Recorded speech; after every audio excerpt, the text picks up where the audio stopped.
The key still sat on the evidence shelf, tagged and forgotten, a brass shape that once opened the door to a young woman's last night.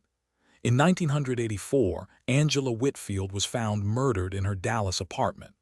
Police logged every item, sealed every bag, and then let the case sink into silence. For years, it seemed no one would ever return to those shelves.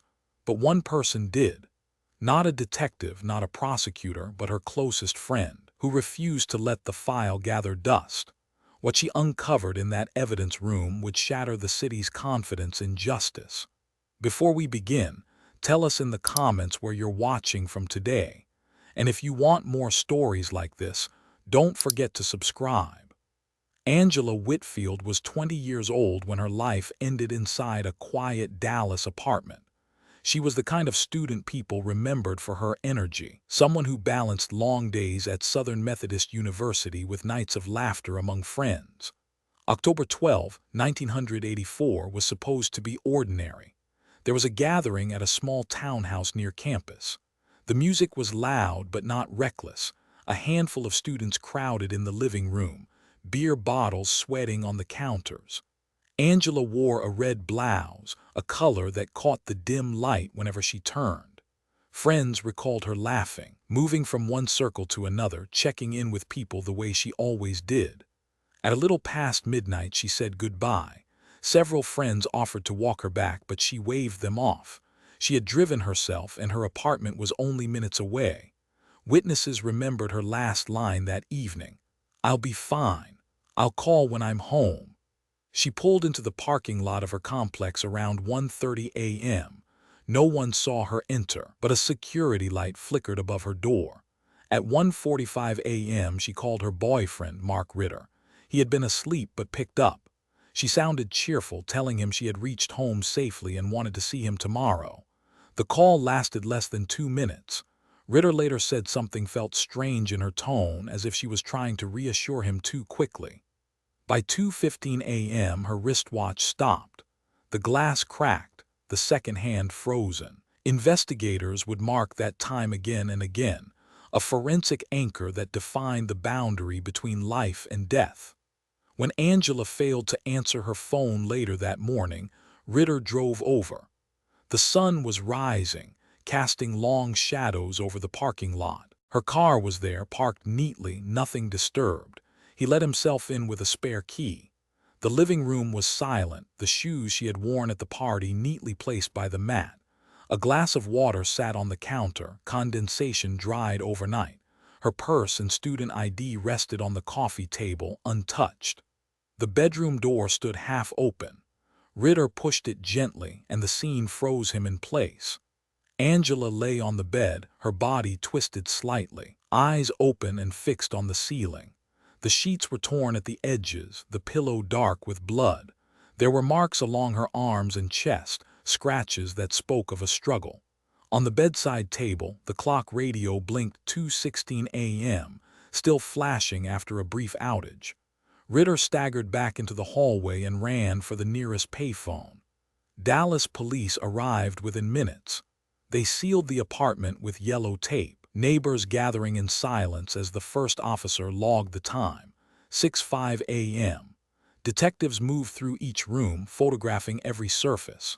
They collected fibers from the bedspread, lifted partial prints from the doorframe, bagged a broken fingernail found on the carpet. Nothing suggested forced entry. The door lock was unbroken, the frame intact. Whoever had entered either carried a key or was invited. The forensic team cataloged her possessions with sterile detachment, her textbooks still open to highlighted pages, makeup scattered across a small vanity, a half-written note folded on the desk, an assignment draft for a literature class, all sealed, all tagged. They placed her wristwatch into a small evidence bag. It rattled softly as the cracked glass pressed against plastic. The watch became the single, silent witness. Neighbors were questioned in the stairwell. One woman admitted she had heard muffled thuds sometime after 2 a.m., but assumed it was furniture moving. Another said she noticed a man's shadow passing by her window earlier, though she could not describe his face. The details were vague, inconsistent. By mid-morning, the coroner arrived. Angela's body was carried out under a sheet, the shape disappearing into a van while Ritter sat on the curb, hands covering his face.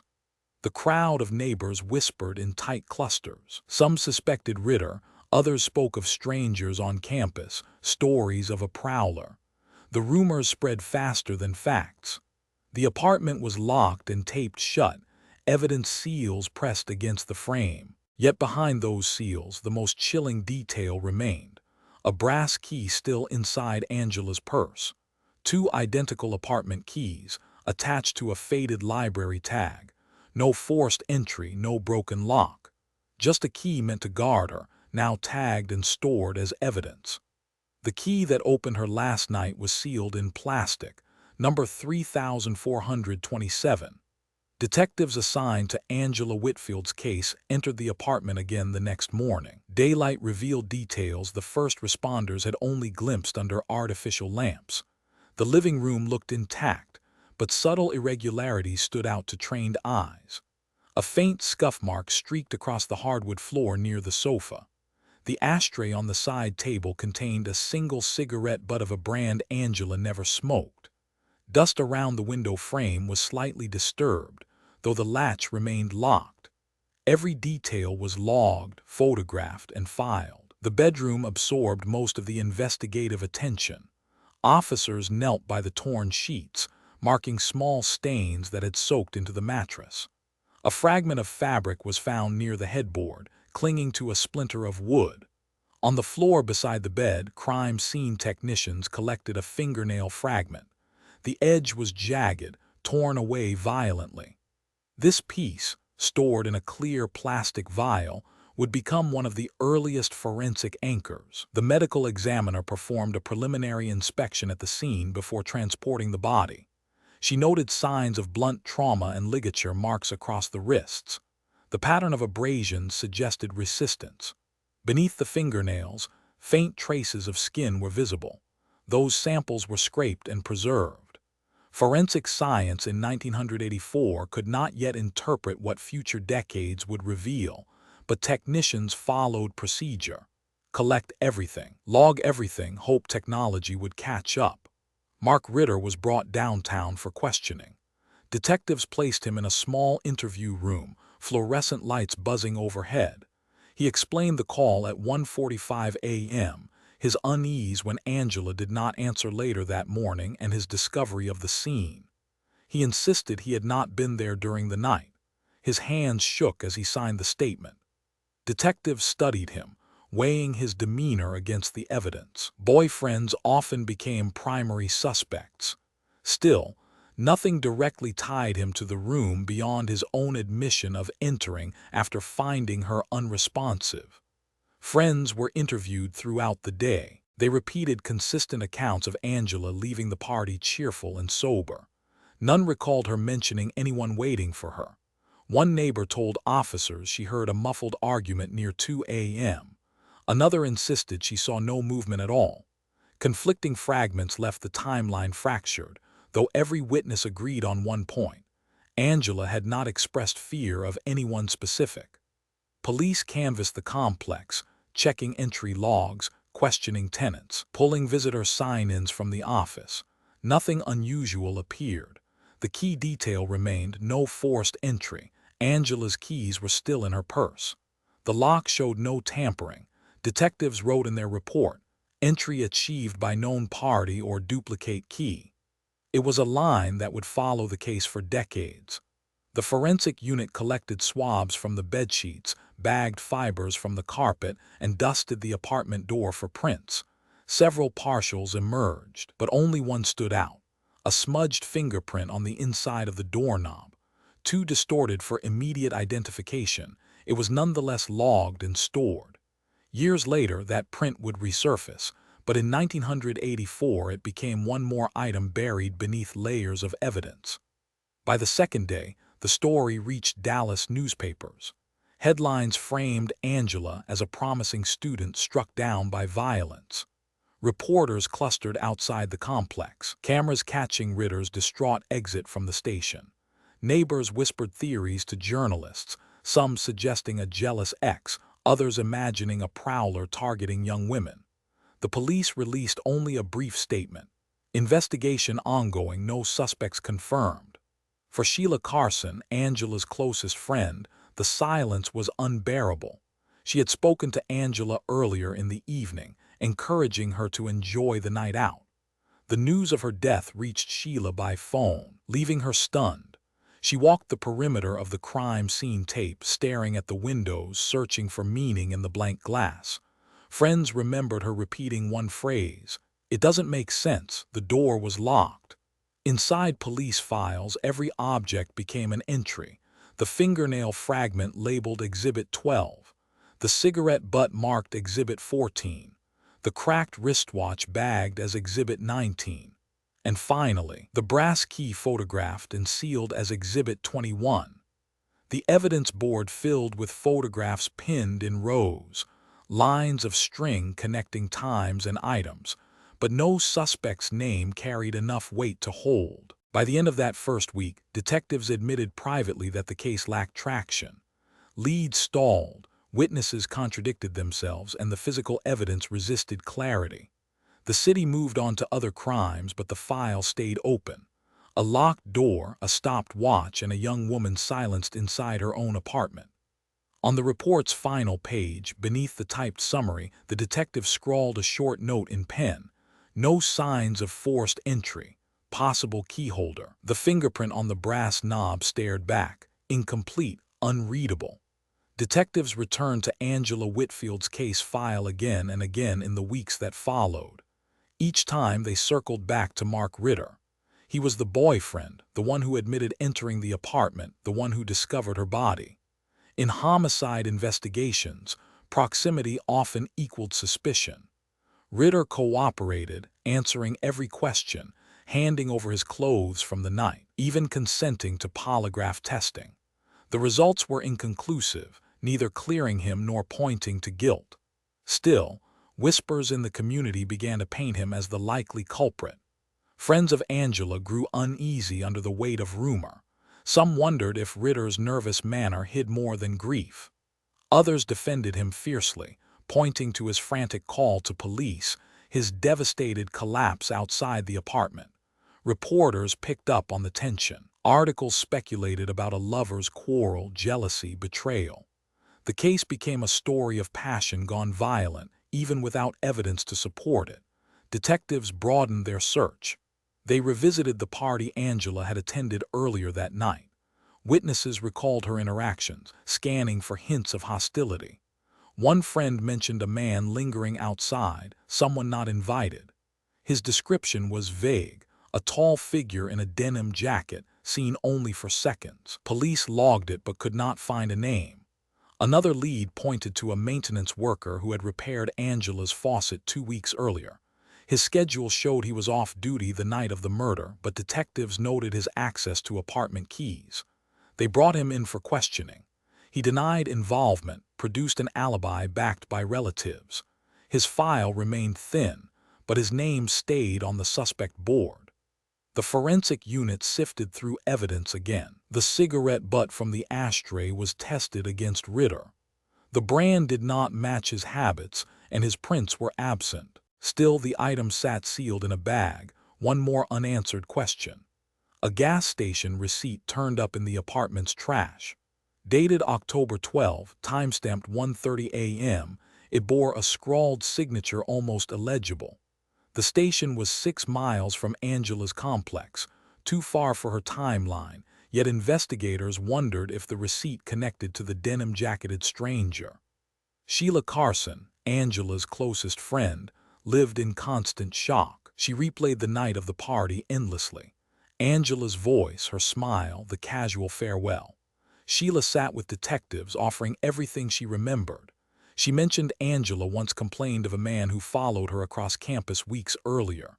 No name, no details, just unease. Detectives jotted it down, adding another line of red string to the board.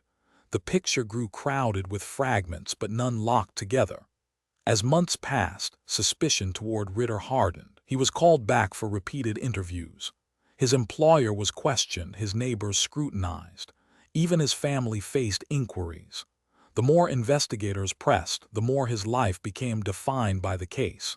Yet no forensic trace tied him to the murder. His prints were present but expected. He had visited Angela often. His hair, his clothing fibers, none matched the stray evidence lifted from the scene. Each test came back empty. The community fractured around the silence. Students at Southern Methodist whispered that Angela must have known her killer. Parents warned daughters to avoid walking alone at night. Newspaper headlines stoked fear, but by the one-year mark, no new information emerged. The Dallas Police Department filed the case as inactive, citing lack of leads. The folder was pushed into storage, its spine marked in black ink. Whitfield, Angela, 1984. For Sheila, the closure was intolerable. She visited the station, requesting updates, pressing detectives for answers. Each time she left with nothing but polite dismissal. At home, she kept a small box of newspaper clippings, photographs, and handwritten notes. On the lid she wrote a single word, truth. The receipt from the gas station sat in the official file, tagged Exhibit 27. The scrawled signature on its bottom line remained unreadable. A year after Angela Whitfield's death, the apartment complex carried on as if nothing had happened. New tenants moved into her unit, repainting the walls, replacing the carpet. The crime scene tape had long been removed, but for Sheila Carson, the place remained frozen.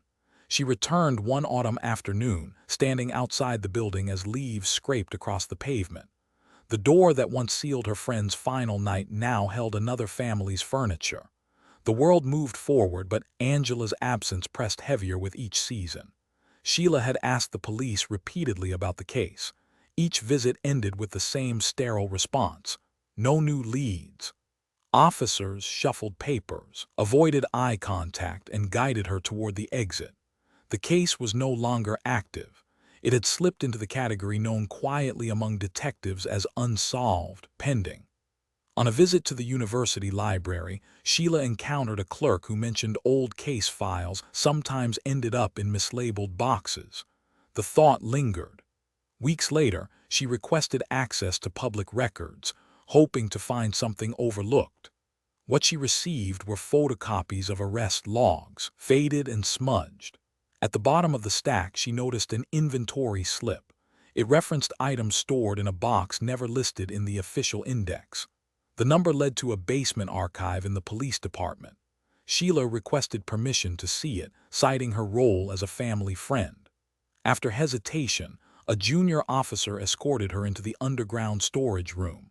Fluorescent lights flickered overhead, casting rows of shelves into pale shadow.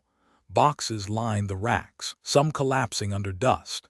She traced the labels until she reached the one marked Whitfield 1984 Sup. Inside were duplicate reports, outtakes from the original investigation. Among them lay a folded city map. The map bore a series of markings, thin pen lines tracing certain streets. Angela's apartment was circled. Another circle marked the gas station where the receipt had been found. A third ring appeared miles away, near an abandoned industrial park. Sheila asked why the map was there. The officer shrugged, explaining it must have been logged by mistake, but the paper carried something more. When unfolded fully, faint impressions of fingerprints were visible in the margins, darker where sweat had pressed into the fibers. Sheila stared at the map in silence. She did not yet know what it meant, but she knew it was more than a mistake. She slipped a photocopy into her bag, her heart pounding in the stale air. Later, at home, she spread it across her kitchen table, tracing the lines again and again. The map connected 3 points: Angela's home, the gas station, and an isolated structure at the city's edge. She drove there the following weekend. The building was boarded, windows broken. Graffiti covered the outer walls. Inside, debris littered the floor, old cans, broken chairs, torn fabric. Dust coated every surface, but on the ground near a collapsed stairwell lay a cigarette butt, the same brand collected from Angela's apartment. She picked it up with a tissue, sealing it inside a plastic bag. It was not proof, but it was something. Back at her apartment, Sheila opened a notebook and began writing. She listed the map, the circles, the cigarette. She recorded her own observations, details too small for anyone else to notice. It became the first entry in what would evolve into a private investigative journal. Each page hardened her resolve. The police, when informed, dismissed her find. They said the industrial park was a common gathering place for drifters, nothing to tie it to Angela. The cigarette was brushed off as coincidence. Still, Sheila held onto it, convinced it was part of the pattern. In the official record, the map was tagged and sealed. Its inventory line read, "Unattributed map, not evidentiary." The fingerprint smudges along its edge remained untested, fading under paper folds. The basement of the Dallas Police Department was a place few visited. Concrete walls dripped condensation, and the hum of old pipes echoed through the corridors. It smelled of dust and rust, an archive of unsolved lives. Down here, the Whitfield box had been pushed into a corner, its label smudged, almost illegible. Sheila Carson convinced a clerk to let her in again. She carried a flashlight, its beam slicing through the stale air. Row after row of case files stretched above her. Each cardboard box represented a story abandoned. She crouched where the shelves dipped and pulled the Whitfield container free. The tape had yellowed, the seal brittle. Inside, folders slumped together, typed reports blurred by time, Polaroid photographs with edges curling upward. She slipped on gloves and lifted them one by one. A plastic evidence bag caught her eye. The seal was loose, torn at the corner. Inside rested a single hair strand, dark and coiled.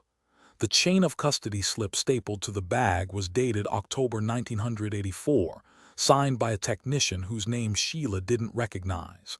Next to the technician's name was a handwritten note, pending analysis. The analysis never came. The bag had been buried in the basement for 2 decades. Sheila stared at the hair, imagining how it had been pulled from Angela's body, how it had been sealed with the expectation of answers. Instead, it lay untouched, another artifact of indifference. She slid the bag into a folder, careful not to disturb its fragile seal. She kept digging. A set of crime scene photographs showed Angela's bedroom from different angles. One image captured the wristwatch on the nightstand, its cracked glass reflecting the camera flash. Another photo focused on the doorknob from inside the apartment. A circle of graphite marked where technicians had dusted for prints. The report beside the photo stated, "Partial print unreadable." No follow-up noted. In the bottom of the box, under loose papers, she found a typed memo stamped in red ink, "Not tested, budget restriction." It referred to several biological samples, including the hair strand. The note made her jaw tighten. Evidence had been collected, preserved, and then discarded by neglect. She carried the photocopies home, spreading them across her kitchen table beside the map she had already studied. The cigarette butt she had retrieved from the industrial park sat in its makeshift plastic bag. Now there was the hair, the memo, and the photos. Her notebook grew thicker. She labeled this entry "The Basement." Sheila contacted the detectives once more, presenting her findings. They listened briefly, nodded, then told her these details had no bearing without proper forensic testing. Testing required funding, funding required priority, and priority was something Angela's case no longer had. Sheila left the station with the weight of futility pressing on her shoulders. At night, she reread the chain of custody slip. The technician's signature was shaky, almost hurried. It was dated 3 days after the murder. That meant someone had gathered the hair, logged it, sealed it, and then stopped. For reasons no report explained, the trail ended there. The basement gave her something new, proof that evidence existed, evidence capable of speaking if science was allowed to touch it. The system had failed Angela once. Sheila resolved it would not fail forever. In the archive ledger, Exhibit 43 was listed as hair strand, female victim, pending analysis. Its seal remained broken, its story untold. Sheila Carson began carrying a leather-bound notebook wherever she went. It became her private archive, a place where the gaps left by official reports could be filled with her own observations. She titled the first page Angela in black ink and beneath it drew 3 columns: date, finding, source. The act was methodical, almost forensic in itself. Each time she uncovered a fragment of evidence, she logged it with the same discipline she had once seen detectives apply. Her first entries were simple: map with circles, found in archive October 1985. Hair strand, evidence bag seal broken, labeled Exhibit 43. Memo stamped not tested, budget restriction. The notebook grew with photocopies taped inside, clippings from newspapers, even her own sketches of crime scene photos. She tracked the way threads connected and disconnected, lines crossing between Angela's apartment, the gas station receipt, and the industrial park. The years passed, but the notebook thickened. By 1987, Sheila had logged more than 50 entries. She wrote about conversations with retired detectives who vaguely remembered the case but offered no clarity. She recorded nights when she drove to the industrial park and sat in her car, watching the shadows of broken windows, wondering if the man in the denim jacket had once stood there. Each entry carried the same conclusion: unresolved. Her persistence unsettled those around her. Friends urged her to move on, to let grief rest. But Sheila felt the weight of Angela's silence pressing against every page. In 1991, she copied an entire section of the medical examiner's report into her journal by hand. Bruising consistent with restraint. DNA traces present but not testable with current methods. She underlined that line twice, then wrote in the margin, "Future science may open this." By the mid-1990s, forensic DNA analysis was beginning to make headlines. Cases once thought unsolvable were reopened. Sheila clipped every article and pasted them into the notebook, annotating the margins with questions. Could Angela's samples still be preserved? Were the hair, the blood, the fingernail scrapings still viable? Each clipping fueled her resolve. She requested access again, this time denied. The case was officially closed, the evidence sealed. Bureaucratic walls rose higher the harder she pushed. Yet the notebook gave her a weapon: documentation. She began writing letters, attaching photocopies of the not-tested memo, circling the words in red pen. When officials ignored her, she mailed the same letters again. By 2000, Sheila's notebook had become a ledger of obsession. She numbered its pages, indexed its sections, even created a timeline chart across 2 full spreads. October 12, 1984, marked in black. October 13, 1984, in red. Every lead followed, every silence noted. The act of writing transformed her from grieving friend into investigator. She began calling herself what the system refused to: an advocate for the victim. In 2002, while reviewing her notes late at night, Sheila realized the significance of the partial fingerprint photographed on Angela's doorknob. The report had dismissed it as unreadable, but modern technology could extract profiles from faint smudges. She added a fresh entry: retest fingerprint with modern methods, priority.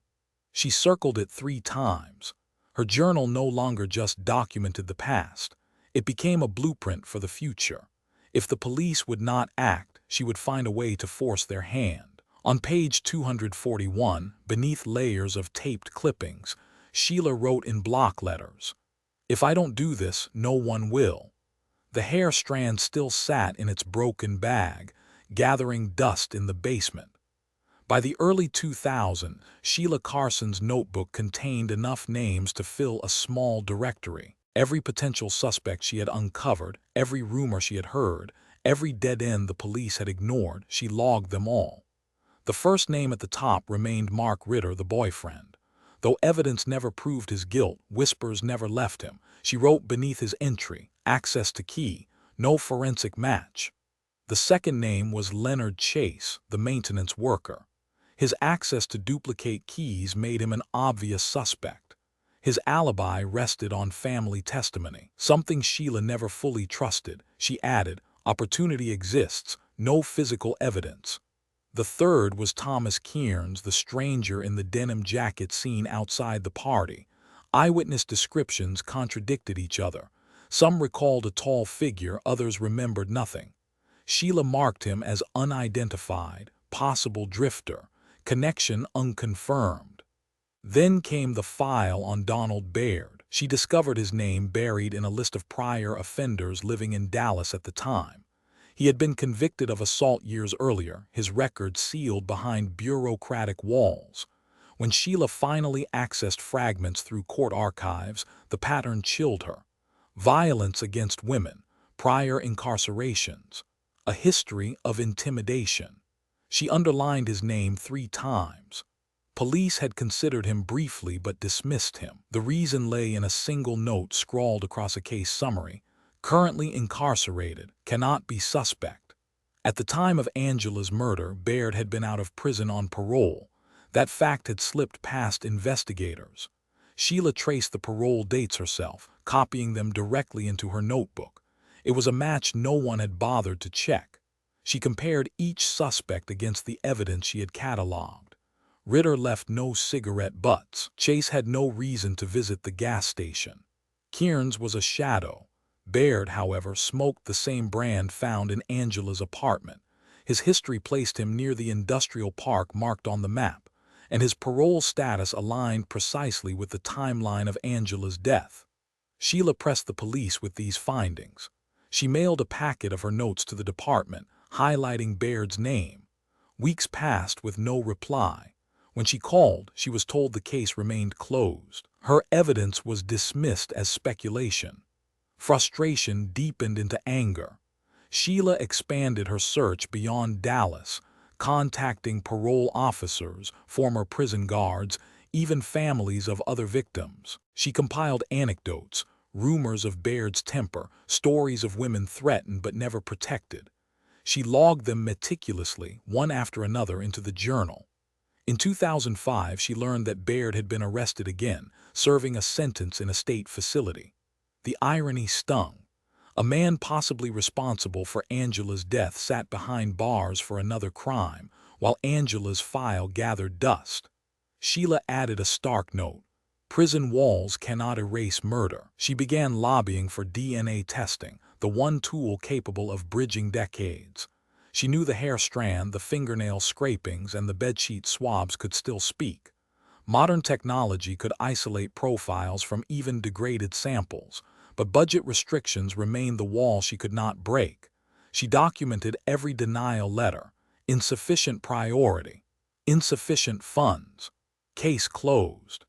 Each one was taped into the notebook like evidence itself. She numbered them in sequence. By 2007, there were more than 30. Still, the circle narrowed. Ritter faded from her suspect list. Chase seemed less likely. Kearns remained a ghost. The only name that held weight was Baird. On the final page of that year's entries, she wrote one sentence in capital letters: DNA will decide. The cigarette butt from Angela's room remained sealed, waiting for the test it had never been given. Sheila Carson's battle with the Dallas Police Department turned into a quiet war. Each time she walked into headquarters, she was greeted with patient smiles that masked indifference. "The file is closed," they repeated. "We don't reopen without new evidence." But she had new evidence, boxes of it. The problem was that no one wanted to see it. Sheila expanded her reach. She filed formal requests under the Texas Public Information Act, demanding access to the evidence logs. The replies came back redacted, pages filled with black ink. One line, however, slipped through: sample not processed due to budgetary restrictions. That phrase, already familiar from the basement memo, became her rallying cry. She copied it across her journal, bold and underlined. Her frustration turned to resolve. If the police wouldn't test the samples, she would find someone who would. She called forensic labs across the country, asking if they handled cold cases. Most refused, citing jurisdictional limits. One lab in California agreed to review her documents, but warned that official cooperation would be required to release the actual evidence. That cooperation never came. The cover-up was not of guilt, but of neglect. By avoiding the case, the department protected its record. Reopening it meant admitting failure. and failure in homicide investigations carried reputational cost. Sheila realized she was no longer fighting a killer. She was fighting a system built to preserve itself. She gathered allies. A local journalist agreed to run a feature on Angela's case. The article laid out the untested DNA, the dismissed suspects, the unresolved evidence. It ended with Sheila's quote, "The truth is sitting in a box while we wait for permission." The story drew public attention, but official silence continued. In 2008, Sheila discovered that one of the detectives originally assigned to Angela's case had retired. She tracked him down, meeting him in a diner outside Dallas. Over coffee, he admitted what she had long suspected. "We had evidence," he said, "but there wasn't money to test everything. They told us to prioritize fresh cases. Your friend's file wasn't one of them." He tapped the table nervously, his eyes lowered. "We cut corners. That's the truth." Sheila recorded his words in her notebook that night, writing them beneath a taped copy of the article. Budget excuse confirmed. Soon after, she received an anonymous envelope. Inside was a photocopy of an internal memo from 1985. The header read, "Allocation of resources DNA testing." Her case number was listed under deferred. Across the margin, someone had scribbled, "Too expensive, low solvability." The words felt like a verdict. Angela's life had been weighed and found unworthy of the cost. Sheila kept pushing. She filed complaints with oversight boards, wrote letters to state officials, and continued contacting labs.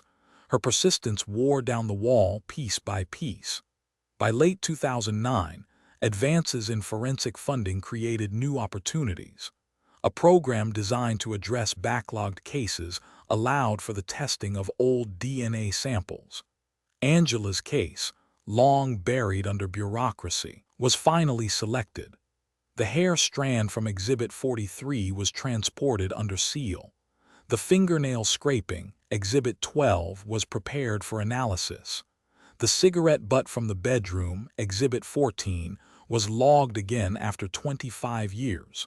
For the first time, the evidence was alive. In the lab, technicians extracted a profile from the hair. It was male, consistent across multiple samples. The same profile emerged from the fingernail and the cigarette. 3 separate anchors pointed to one source.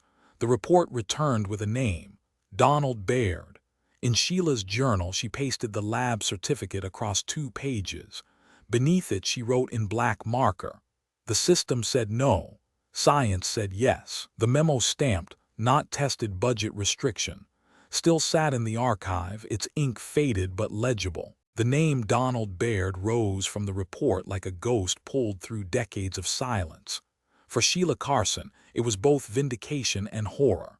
She had written his name years earlier in her journal, underlined 3 times, circled in red. Now the science confirmed what she had suspected all along. The DNA from Angela's fingernails, the cigarette butt, and the hair strand matched him without doubt. The revelation shook the Dallas Police Department. What Sheila had done, they should have done years earlier. A press release announced the reopening of the case, but behind closed doors the mood was defensive.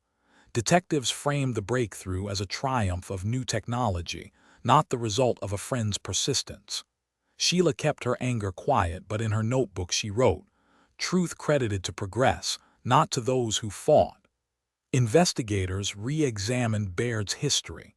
He had been paroled months before Angela's death. Records showed he lived less than 3 miles from her apartment at the time. His criminal file revealed a pattern: violent assaults, intimidation of women, escalating aggression. After Angela's murder, he had been convicted of another attack and eventually returned to prison. All the while, the evidence sat in storage, waiting to name him. Detectives visited him in his cell. Baird denied everything, his face impassive as they laid out the DNA report. He claimed he had never met Angela, but the science was irrefutable. The samples were his. The cigarette butt in her ashtray, the trace under her nails, the strand of hair by her bed. Each spoke the same truth: he had been there. Sheila attended the press conference announcing his indictment. Cameras flashed, reporters shouted, officials praised the department's commitment. She stood in the back, clutching her notebook, her face unreadable. In her mind, she replayed the words she had heard for decades. No leads, case closed, not a priority. Each one now exposed as a lie by the evidence they ignored. The trial preparations began. Prosecutors gathered Angela's family, briefing them on what to expect. Sheila sat beside them, a silent reminder of the years lost. They reviewed crime scene photos again, this time paired with the DNA slides that placed Baird in Angela's room. Experts prepared to testify that the probability of error was less than 1 in a trillion. Outside the courthouse, news vans lined the street. The story was no longer just about Angela. It had become a symbol of systemic neglect, a case where justice had been delayed not by absence of evidence but by refusal to act. Reporters framed Sheila as a hero, the friend who became an investigator. She deflected the praise, insisting the focus remain on Angela. But in private, she allowed herself one admission in her journal: "We forced the system to listen." When the trial opened in 2010, Sheila sat in the front row. The prosecutor held up the cigarette butt in a sealed plastic bag, tagged Exhibit 14. The courtroom was silent as he stated, "This object sat untested for 25 years. Today it speaks." Baird stared forward, unmoving. On the evidence board behind the prosecutor, 3 anchors were displayed: the hair strand, the fingernail scraping, the cigarette butt. Together they told a story Angela could no longer tell. The courtroom lights reflected off the plastic seals, making the evidence glint like glass. The trial of Donald Baird unfolded over weeks, each day reopening wounds that had never healed. Angela Whitfield's family sat stiffly in the front pews, their faces etched with decades of waiting. Sheila Carson never missed a session. Her notebook rested on her lap, pages already filled but waiting for the final chapter. The prosecution built its case methodically. They began with the original crime scene photographs: the locked door, the stopped wristwatch, the torn bedsheets. Jurors studied the images in silence. Then came the forensic testimony. Experts explained how modern technology had extracted a DNA profile from samples collected in 1984. 3 independent sources, hair, fingernail scrapings, and a cigarette butt, matched Baird. The probability of a false identification was effectively 0. One witness, a forensic analyst, held up the evidence bag containing the cracked wristwatch. "The glass broke during a struggle," she testified. "This watch stopped at 2:15 a.m. We can anchor the time of death within minutes." Jurors leaned forward, absorbing the precision. The defense fought back with thin tools. They argued the evidence had been mishandled, pointing to the broken seal on the hair strand bag. They suggested contamination, procedural error, even conspiracy. But each claim collapsed under the consistency of the DNA results. 3 separate samples, all pointing to the same man. Baird himself took the stand briefly. His voice was flat, his denial rehearsed. "I never met that woman," he said, staring at the floor. But his parole records placed him in Dallas. His history of violence mirrored the method of attack, and the forensic anchors refused to let go. For Sheila, the most painful moment came when the prosecution played the taped interview of Ritter, Angela's boyfriend. He recounted the last call at 1:45 a.m., her cheerful tone, his regret at not sensing danger. His voice broke as he repeated her words, "See you tomorrow." The courtroom sat in silence, the weight of that phrase pressing on everyone. Closing arguments framed the case not only as a murder but as a betrayal of trust. The evidence sat waiting for decades. The prosecutor told the jury, "It spoke the truth all along. Tonight, you decide whether that truth has meaning." Deliberations lasted less than 6 hours. The verdict was unanimous: guilty of capital murder. When the judge read the sentence, death by lethal injection, Angela's mother gripped Sheila's hand. Tears traced lines down her face, not of triumph but of exhaustion. Justice had arrived, but too late for healing. Outside the courthouse, cameras swarmed Sheila. Reporters called her the friend who became a detective. She offered no speeches, only a single line: Angela's voice was in the evidence. I just refused to stop listening. That night, Sheila returned home and opened her notebook.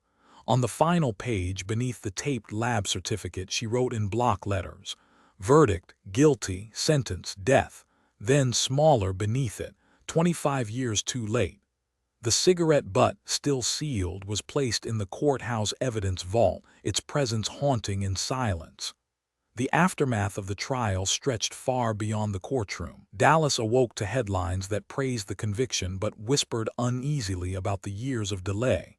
Editorials asked the same question: how many other cases lay buried in basements, tagged, "not tested budget restriction"?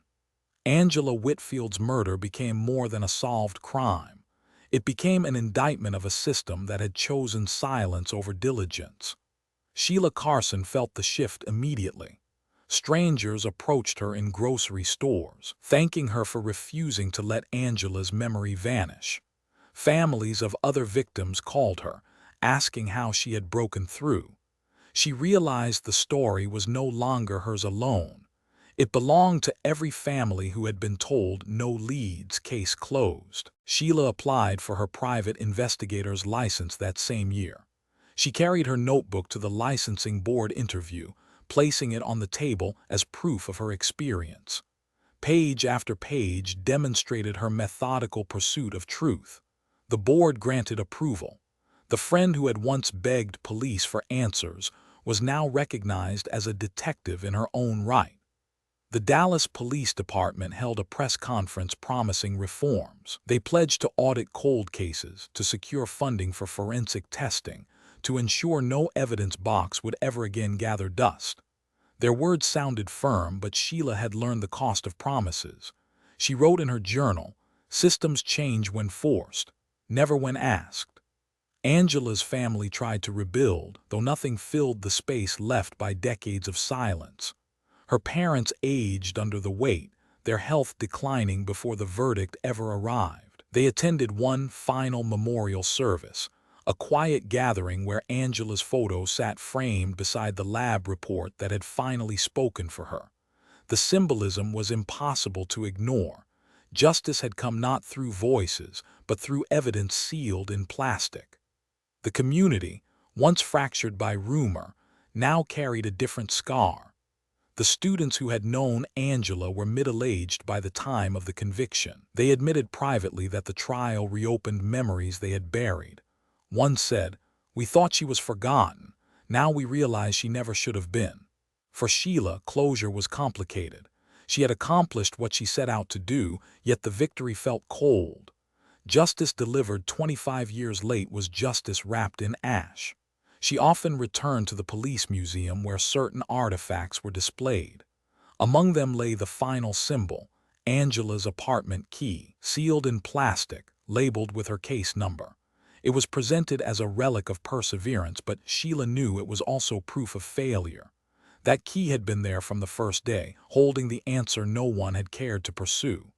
In her last journal entry, Sheila wrote a single line beneath the photo of the key: "Metal outlasts memory. Evidence outlasts justice." The brass key glinted under the display lights, colder than the system it exposed.